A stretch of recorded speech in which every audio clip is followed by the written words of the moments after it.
Hello, and welcome to our live stream, Exploring Spiritual Themes on Embodiment. I'm Dr. Marian Diaz. And I'm Carly Swenson. And we're super excited to have you here. I'm glad to be back. I had this amazing week in the sun last week in the Keys in Florida. And I don't know, maybe that's a good space to kind of start thinking about this theme of embodiment from. So I'll start, and then you can just jump in. And this, for me, and given like my personality and my way of being spiritually, since I was fairly young, I had this sense that spirituality could very easily become like abstracted. Oh, yes. It could become like a really abstract thing that has no impact on my life, my body, my way of being. Yeah. Even, in this case, as a Catholic Christian, I was like, what if that's not like changing who I am? Why engage in this? What's the point, right? Yes. And it took some time, though, for me to really understand for myself how God could communicate to me through not only my thoughts and sort of my emotions, but through my feelings and the way my body felt and things that were being expressed to me through that. And so for me, exploring this theme has been a lifelong journey. Oh, yeah. But definitely experiences of like motherhood and being pregnant. It's like the way that changes your whole body, giving birth. Yeah. And then having thyroid cancer, which is another thing I could, maybe we'll talk about more after the reflection, after the meditation. But those types of things really sort of, for me, have sometimes been very, like almost the most transformative experiences. Oh, for sure. When it changed my body, because then it impacted the way I was living completely. Oh, well, yeah. And I also think there's something, even if you just get like a dramatic haircut and then you look at Yes. yourself and you're different, and then let alone just your whole body changing because of a new life forming. I am not a mother, so I don't have motherhood.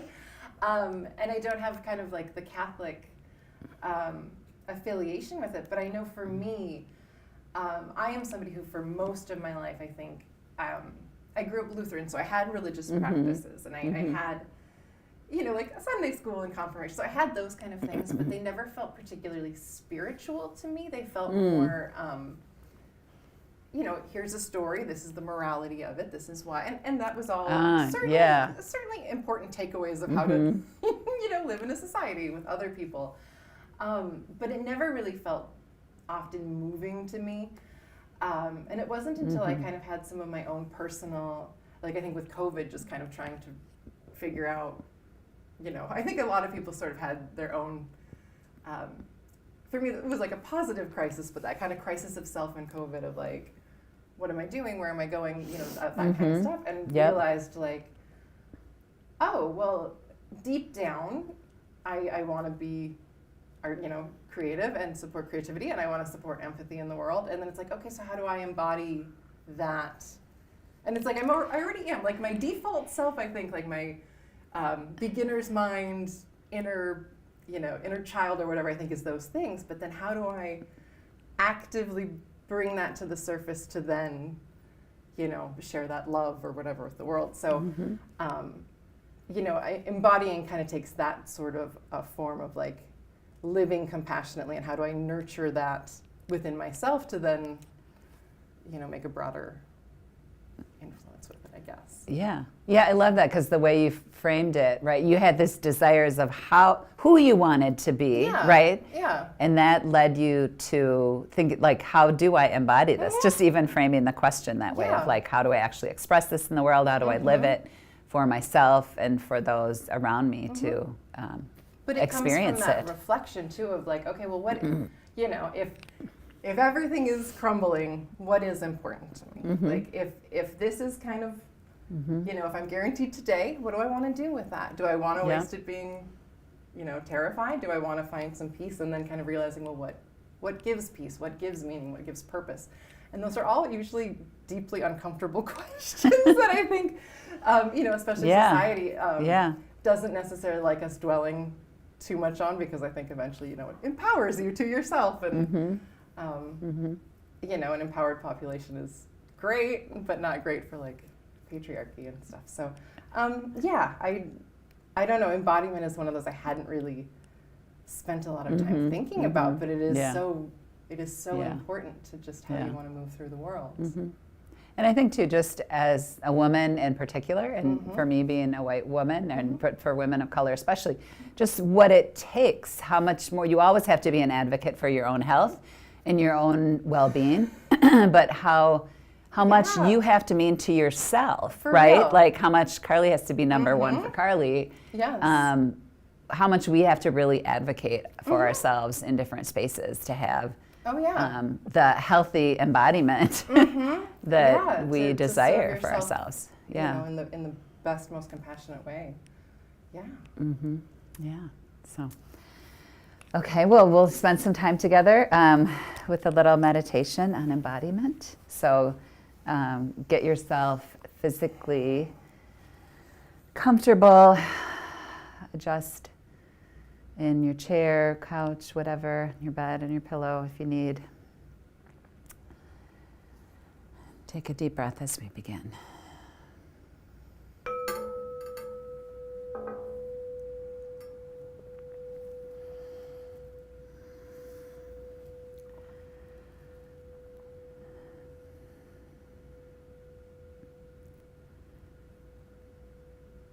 So, you should just start by, first of all, taking a deep inhale and feeling the breath come into your lungs. Maybe pause for a second and then exhale as you release. Start to feel your lungs maybe moving up and down as you breathe, in and out.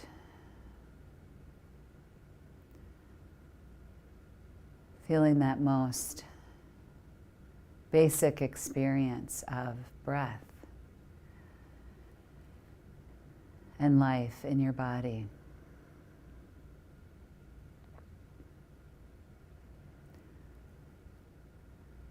And after you take a few breaths, notice if you feel any slight tingling anywhere in particular in your body.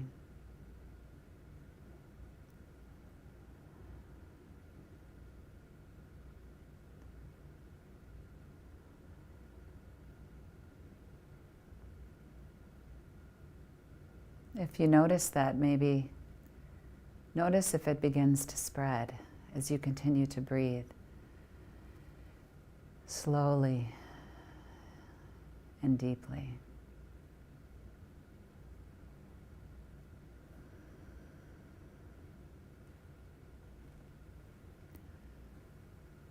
Notice if you feel any areas of pain in your body.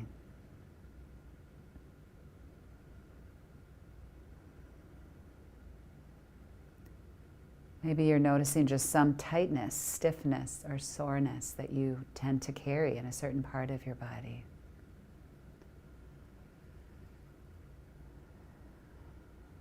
Just try to breathe into that part of your body.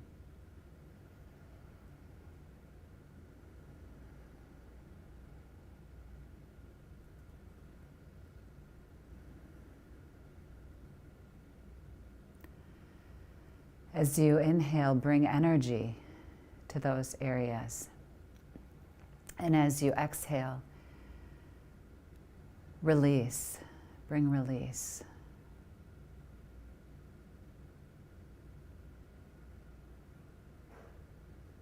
The light focus.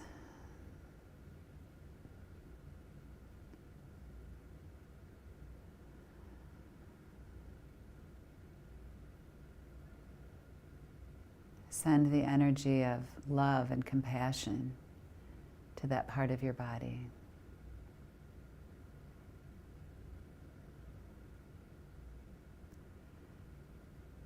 Give it the attention that it's asking for.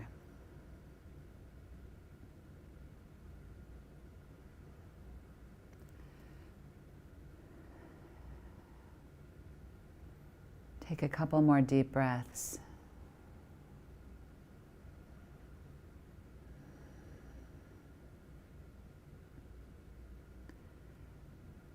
And then letting your thoughts go. Just listen to discern if that part of your body is telling you anything.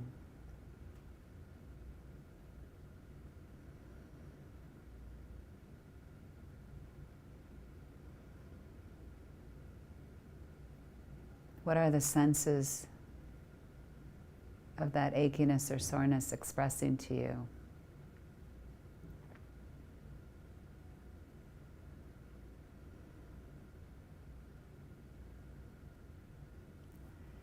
Keep breathing and inhaling that love and compassion and healing into those parts of your body.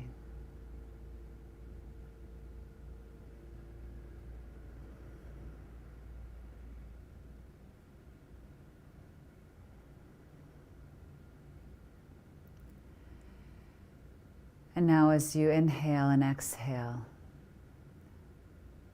begin to connect with the healing happening in the bodies of other people who are doing this meditation now and maybe in the future.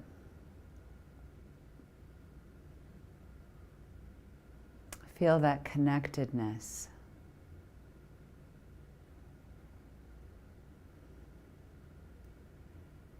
That sense of knowing that our bodies all carry some wounds and stress and challenges.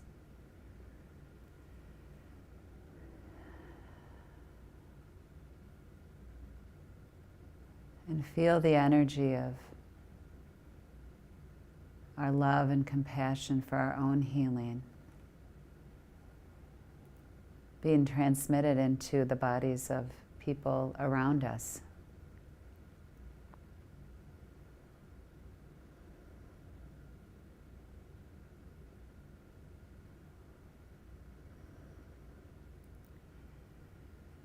Take 2 more deep breaths.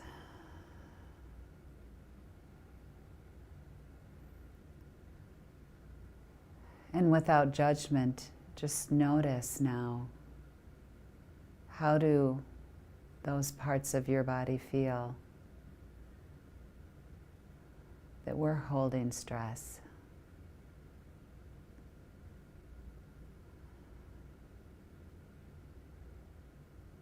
Do you notice any shift?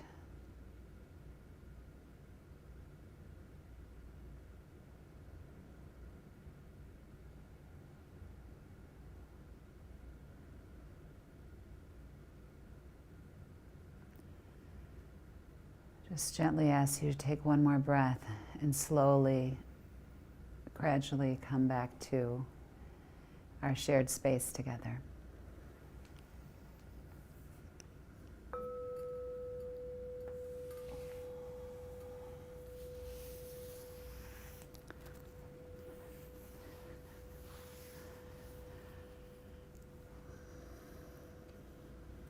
It's always so nice. Just have that little bit of a refresher of getting back centered. Reflecting on embodiment more, I think you made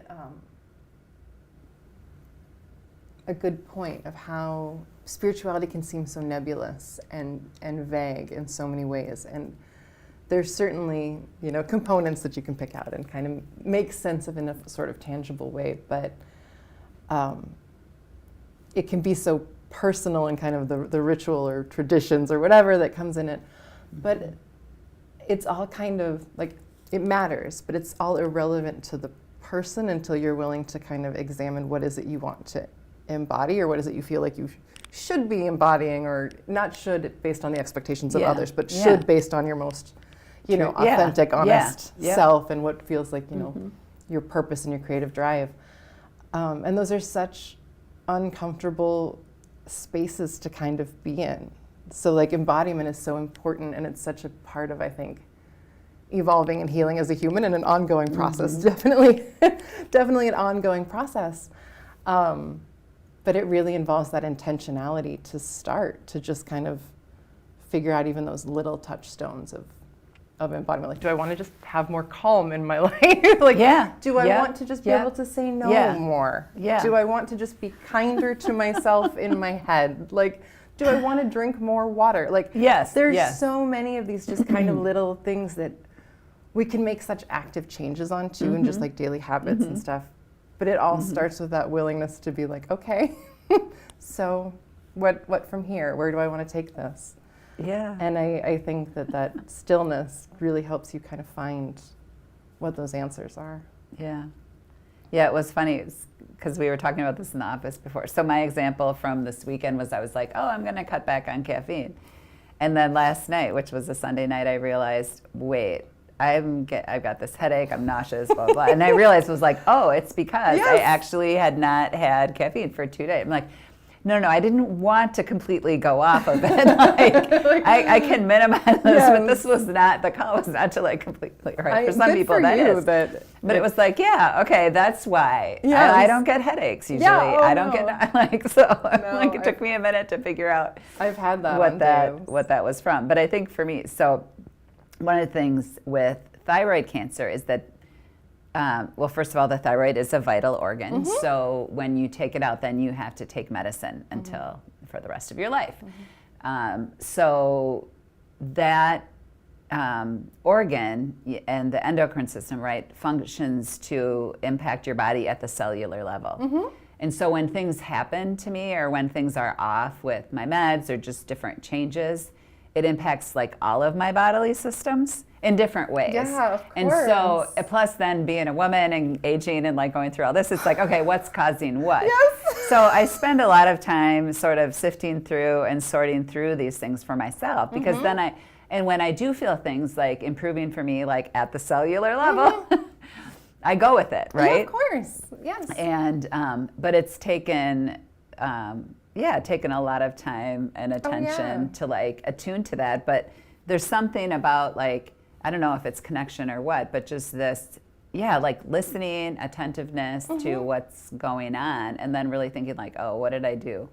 What did I change? Is it people around me? Is it whatever, something from work or home or just the exercise? Normal, like ebb and flow of life. Exactly. Like, oh, I didn't walk enough, or it could be even all those things. No, there's days where I'm like, oh, I didn't drink enough water. That's why I'm. But then other days it's like, oh no, I'm just sad because I'm sad. Just sad. Yeah, and because there's reasons to be to be sad. It is. It's but still there's such, I mean, obviously cancer is a very difficult, tricky thing.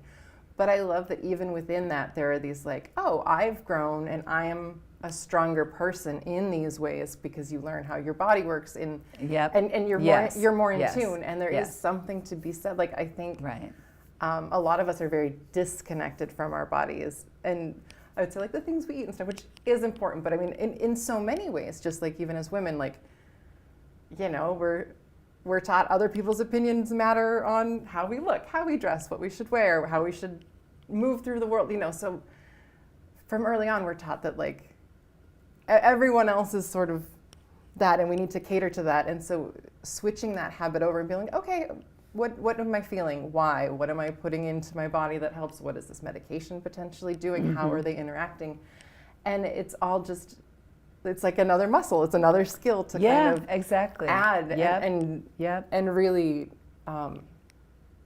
enrich your life when you're willing to figure that out. And it sounds lame, but it really can start with just like drinking more water or a morning gratitude ritual. Like you wake up in the morning, you're like, okay, what am I grateful for? That's one of the best things. Any of those little or like at night, like an affirmations list as you're going to bed to like, that's my trick. Like if my mind's wandering and I'm having trouble focusing, I'm like, okay, just think of things you're grateful for. Because eventually you get bored. Well, and then well, and one of the things, it was a niece who was going through a really hard time recently, and I just texted her after in a text exchange, like, what are you proud of that you did today for yourself? And then she had this great list, and I was just like, oh, my heart was breaking wide open. But like, okay, you're doing all these great things that you're proud of yourself for, despite, tremendous challenges that you can be going through. And it's so easy to just, disregard our own, advancement, achievements, growth, So, it's a good topic. I just hadn't really played with in my mind much. So. And for me, since spirituality is so much about integrating all the different like parts of us, yeah, it's an important like skill, like you said, or for sure. practice. It's that Whole thing. Oh, well, thanks for joining us. Be sure to comment below and if you have share. future topics, share or your thoughts on how you embody different things in the world. We'd love to hear from you. Yes.